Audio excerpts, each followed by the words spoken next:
बार बार सवाल खड़े होते रहे हैं और अब जो कल फैसला सुप्रीम कोर्ट के जजों द्वारा दिया गया उस पर 100% मोहर लग चुकी है कि आखिरकार इतने बड़े फैसले को भी किस तरीके से नजरअंदाज करके उसे सरकार के फेवर में ढालने का काम सुप्रीम कोर्ट के जज करते हैं। जहां उनके बिकने पर बार बार सवाल खड़े होते हैं तो इस फैसले ने पूरी तरीके से मोहर लगा दी है, क्योंकि हुआ दरअसल कुछ ये, जो भारतीय जनता पार्टी है जो अपने आप में उनके भक्त और तमाम नेता नेपोटिज्म परिवारवाद का जिक्र करते रहते हैं कि भैया परिवारवाद है और अपने परिवारवाद को किस तरीके से सत्ता के नशे में चूर होकर के किसी पद पर विराजमान कर रहे हैं, इसकी भी तस्वीरें लोगों के सामने हैं। जीता जागता उदाहरण जय शाह का दिखता है, जहां बीसीसीआई की 6 साल की सदस्यता होती है या आप अध्यक्ष रह सकते हैं या किसी भी पद पर जुड़ करके 6 साल का कार्यकाल होता है। अब बीसीसीआई ने उसे सुप्रीम कोर्ट में 12 साल करने की इजाजत मांगी और सरकार ने 12 साल की अवधि दे दी और पूरी तरीके से इस पर सवाल खड़े हो गए सुप्रीम कोर्ट के इस फैसले के बाद। और अंग्रेजी अखबार ने सुप्रीम कोर्ट के इस फैसले की पूरी तरीके से धज्जियां उड़ा करके रख दी है, जो कि साफ तौर पर बताता है कि जय शाह ने किस तरीके से बीसीसीआई में घुस करके चीजों का नुकसान किया है, ये लोगों के सामने है। तमाम रिपोर्ट्स पर एक बार नजर डाल लेते हैं। उच्चतम न्यायालय ने बुधवार को बीसीसीआई के संविधान में संशोधन की अनुमति दी, जिससे इसके अध्यक्ष सौरव गांगुली और सचिव जय शाह के अनिवार्य ब्रेक यानी कि कूलिंग ऑफ पीरियड पर जाए बगैर पद पर बने रहने का रास्ता साफ हो चुका है। न्यायमूर्ति डीवाई चंद्रचूड़ और न्यायमूर्ति हेमा कोहली की पीठ ने कहा कि एक पदाधिकारी का लगातार 12 साल का कार्यकाल हो सकता है, जिसमें राज्य संघ में 6 साल और बीसीसीआई में 6 साल शामिल हैं, लेकिन इसके बाद 3 साल के ब्रेक पर जाना होगा। पीठ ने कहा कि एक पदाधिकारी बीसीसीआई और राज्य संघ दोनों स्तरों पर लगातार 2 कार्यकाल के लिए एक विशेष पद पर काम कर सकता है, जिसके बाद उसे 3 साल का ब्रेक लेना होगा। पीठ ने कहा कि ब्रेक की अवधि का उद्देश्य आवांछित एकाधिकार नहीं बनने देना है। शीर्ष अदालत का आदेश बोर्ड की उस याचिका पर आया है जिसमें अध्यक्ष सौरव गांगुली और सचिव जय शाह सहित पदाधिकारियों के कार्यकाल से जुड़े संविधान में संशोधन का आग्रह किया गया था। इसमें मांग की गई थी कि पदाधिकारियों को सभी राज्य क्रिकेट संघों और बीसीसीआई में कार्यकाल के बीच अनिवार्य ब्रेक की अवधि को खत्म किया जाए।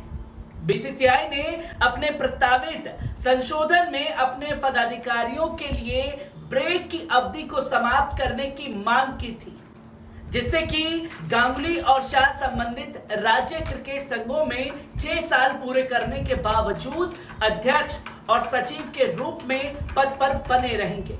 इससे पहले न्यायमूर्ति आर.एन. लोढ़ा की अगुवाई वाली समिति ने बीसीसीआई में सुधारों की सिफारिश की थी, जिसे शीर्ष अदालत ने स्वीकार किया था।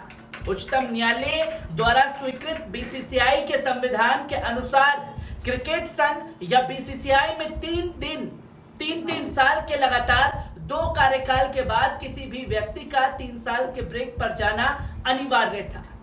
गांगुली जहां बंगाल क्रिकेट संघ में पदाधिकारी थे, तो वहीं शाह गुजरात क्रिकेट संघ से जुड़े हुए थे। बीसीसीआई ने अपने प्रस्तावित संशोधन में अपने पदाधिकारियों के लिए कूलिंग ऑफ अवधि को समाप्त करने की मांग की थी, जिसमें सौरव गांगुली और जय शाह संबंधित राज्य क्रिकेट संघों में 6 साल पूरे करने के बावजूद अध्यक्ष और सचिव के रूप में पद पर बने रहेंगे। अब जो फैसला बुधवार को आया उसने हर किसी को हैरान कर दिया कि आखिरकार कैसे जय शाह के हक में इस फैसले को ढाल दिया गया।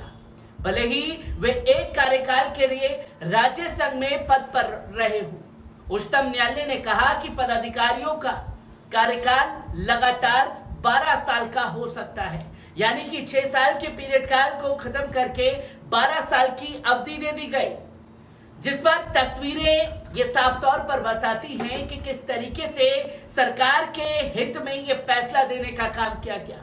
आपको बता दें कि सुप्रीम कोर्ट बीसीसीआई को संविधान संशोधन की मंजूरी दे चुका है, जिसके बाद अध्यक्ष सौरव गांगुली और सचिव जय शाह का कार्यकाल बढ़ने का रास्ता भी साफ हो गया है। हालांकि एक अंग्रेजी अखबार ने सुप्रीम कोर्ट के इस फैसले पर दावा किया है कि सौरव गांगुली की बीसीसीआई चीफ की कुर्सी खतरे में है। उनकी जगह पर जय शाह को बोर्ड का अध्यक्ष बनाया जा सकता है। सूत्रों की माने तो ज्यादातर राज्य संघ भी शाह के समर्थन में ही हैं। अंग्रेजी अखबार की एक रिपोर्ट में दावा किया गया है कि अगले महीने होने वाले संभावित चुनावों में जय शाह को बीसीसीआई अध्यक्ष की कुर्सी मिल सकती है। शाह फिलहाल सचिव है और उन्हें कई राज्य संघ समर्थन देने के लिए तैयार हैं।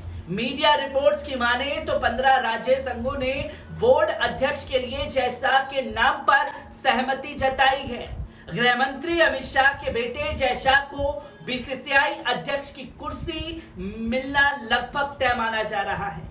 ऐसे में देखना है कि गांगुली को सीधे बाहर का रास्ता दिखाया जाता है या उनके लिए कोई और पद तैयार किया जाता है।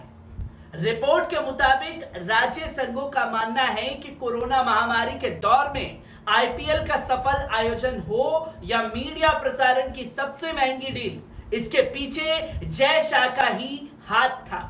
ऐसे में समर्थन करने वाले राज्य संघों का मानना है कि ये सही वक्त है जब उन्हें बोर्ड की कमान सौंप दी जाए। अक्टूबर 2019 में बीसीसीआई का कार्यभार संभालने वाले गांगुली, शाह और कोषाध्यक्ष अरुण धूमल का कार्यकाल इसी महीने खत्म हो रहा है। माना जा रहा है कि अगले महीने चुनाव हो सकते हैं, जिसके बाद देखना होगा कि बीसीसीआई के बॉस आखिरकार कौन बनेंगे। ये दावा अंग्रेजी अखबार द्वारा किया गया है, जहां कोर्ट ने फैसला तो दे दिया और मंजूरी दे दी बीसीसीआई को उनकी चीजों के लिए। अब बीसीसीआई को मंजूरी मिली है तो जय शाह जो कि सचिव हैं, अब वो अध्यक्ष पद पर बैठ सकते हैं। यानी कि जिसने कभी क्रिकेट का बल्ला ना पकड़ा हो, उसे अध्यक्ष बना करके भारतीय क्रिकेट टीम की अगुवाई कराई जाएगी। और जिस तरीके से भारतीय क्रिकेट टीम का प्रदर्शन एशिया कप में रहा है, उस पर भी बार बार सवाल खड़े हो रहे हैं कि कैसे सत्ता से जुड़े हुए लोगों को बोलबाला कराया जा रहा है और जय शाह की अवधि को बढ़ाने के लिए तमाम तरीके की ड्रामेबाजी की जा रही है। जहां सुप्रीम कोर्ट के इस फैसले ने यह यकीनन मोहर लगा दी है कि जज जो फैसले सुना रहे हैं वो आखिरकार कैसे आ रहे हैं। मैं ऐसी ही खबरों से आपको रूबरू कराता रहूंगा। दीजिए इजाजत, शुक्रिया।